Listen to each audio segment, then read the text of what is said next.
NMMS exam 2025 के महत्वपूर्ण प्रश्नों की श्रृंखला में आप सभी का स्वागत है। NMMS एग्ज़ाम 2025 में पॉलिटी के पूछे गए महत्वपूर्ण प्रश्न संख्या 168 से 180 तक के प्रश्नों की चर्चा की जाएगी। सभी विद्यार्थी ध्यानपूर्वक इन प्रश्नों को देखेंगे और सुनेंगे। सर्वप्रथम ये प्रश्न पूछा गया कि ग्राम प्रधान के चुनाव के लिए उम्मीदवार की आयु कितनी होती है। बहुत ही बेसिक सा प्रश्न है। ग्राम पंचायत जो कि भारतीय संविधान के अनुच्छेद 40 के अंतर्गत लिया गया है, इसमें 21 वर्ष होना अनिवार्य है। अगर आपको ग्राम प्रधान बनना है तो 21 साल की उम्र आपकी होनी चाहिए। 21 साल की उम्र में आप ग्राम प्रधान का चुनाव लड़ सकते हैं।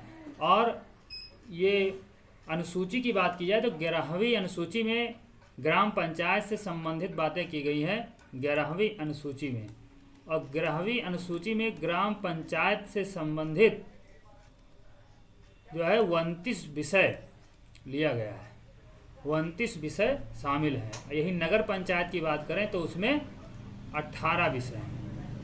अब क्वेश्चन नंबर 169 है, अस्पृश्यता का उन्मूलन किस अनुच्छेद में किया गया है। तो अस्पृश्यता का उन्मूलन अनुच्छेद 17 में किया गया है। ये मूल अधिकार के अंतर्गत आता है। अनुच्छेद 17 बहुत ही इम्पोर्टेंट प्रश्न है। अनुच्छेद 17 यानी छुआछूत को समाप्त करना। भारतीय संविधान छुआछूत को गैर कानूनी मानता है। किस अनुच्छेद के तहत राष्ट्रपति को क्षमा करने की आज़ादी है, यानी कि अधिकार है। तो राष्ट्रपति जो है अनुच्छेद 72 के अंतर्गत अपराधों को क्षमा कर सकता है। ये भारत में राष्ट्रपति देश का प्रथम व्यक्ति होता है और वो फांसी की सज़ा को भी माफ़ कर सकता है। अगला प्रश्न है, संविधान सभा के अस्थायी अध्यक्ष थे। तो संविधान सभा के अस्थायी अध्यक्ष डॉक्टर राजेंद्र प्रसाद है। कभी कभी प्रश्न बन जाता है कि भारतीय संविधान के निर्माण के समय अस्थायी अध्यक्ष किसे चुना गया था।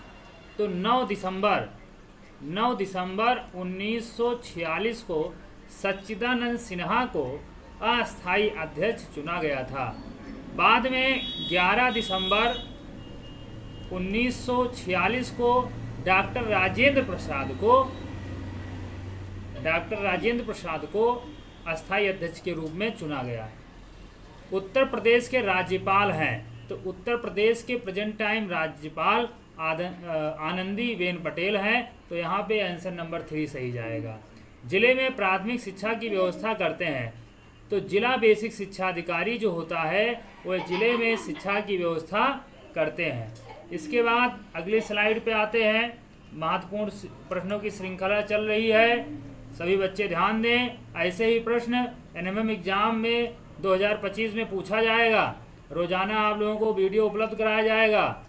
क्वेश्चन नंबर 174 है, निम्न में कौन मूल अधिकार के अंतर्गत नहीं आता है। तो भारतीय संविधान के अनुच्छेद 12 से 35 तक मूल अधिकारों की चर्चा की गई है, जिसमें 6 प्रकार के मूल अधिकार हैं। कितने प्रकार के? 6 प्रकार के। समता, स्वतंत्रता, शोषण, धार्मिक, नैतिक, संवैधानिक। जिसमें अनुच्छेद 32 को भीमराव अंबेडकर ने संविधान की आत्मा कहा है। तो प्रश्न है, निम्न में कौन मूल अधिकार के अंतर्गत नहीं आता है। तो स्वतंत्रता का अधिकार आता है, समानता का अधिकार आता है, स्वतंत्रता का अधिकार, समता का अधिकार अनुच्छेद 14 है, शोषण के विरुद्ध अधिकार अनुच्छेद 23 है, और संपत्ति का अधिकार नहीं है। पहले संपत्ति का अधिकार हुआ करता था। पहले 42वां संविधान संशोधन 1976 व 44वां संविधान संशोधन 1968। तो 1968 में जो मौलिक अधिकार 7 हुआ करता था, उस संपत्ति का अधिकार उसको समाप्त करके अनुच्छेद 300 में शामिल कर दिया गया। अब वो कानूनी अधिकार के अंतर्गत है। निम्नलिखित में कौन सा विषय समवर्ती सूची का है। तो शिक्षा जो है समवर्ती सूची का विषय है। 3 प्रकार की सूचियों का अनुच्छेद भारतीय संविधान के अनुसूची 7 में किया गया है। समवर्ती सूची, संघ सूची, राज्य सूची। समवर्ती सूची में राज्य और केंद्र दोनों कानून बना सकते हैं, व संघ सूची में केवल संघ यानी केंद्र सरकार ही कानून बना सकता है। राज्य सूची में राज्य सरकार ही कानून बनाती है। इसके बाद में आप देखेंगे लोकसभा के एक वर्ष में कम से कम कितने सत्र बुलाए जाते हैं, तो कम से कम 2 सत्र होते हैं। कितने सत्र? 2 सत्र होते हैं। 2 सत्र होने चाहिए। कितने सत्र? 2 सत्र। मौलिक अधिकारों की संख्या है, तो अभी बताएं मौलिक अधिकार 6 है, पहले 7 हुआ करता था। 1976 तक 7 मूल अधिकार थे, और लेकिन 1976 के बाद इस समय 6 मूल अधिकार हैं। संविधान में कुल कितनी अनुसूचियां हैं, तो 12 अनुसूचियां हैं। वर्तमान में राज्यसभा के सदस्यों की संख्या कितनी है, तो राज्यसभा के सदस्यों की संख्या 200 लिखा है। वर्तमान में राज्यसभा के सदस्यों की संख्या कितनी है, तो आपको ध्यान देना चाहिए। यहाँ पे 2 प्रकार के प्रश्न बनते हैं। यहाँ पे 2 प्रकार के प्रश्न बनते हैं। कुल सदस्यों की संख्या जब कहेगा तो 250, जब कुल सदस्यों की संख्या कहेगा तो 250, और जब ऐसे प्रश्न करेंगे कि वर्तमान में राज्यसभा के सदस्यों की संख्या कितनी है, तो 245। 245। राज्य के नीति निर्देशक तत्वों में क्या शामिल नहीं है, तो यहाँ पे उपाधियों का अंत मौलिक अधिकार के अनुच्छेद 18 के अंतर्गत है।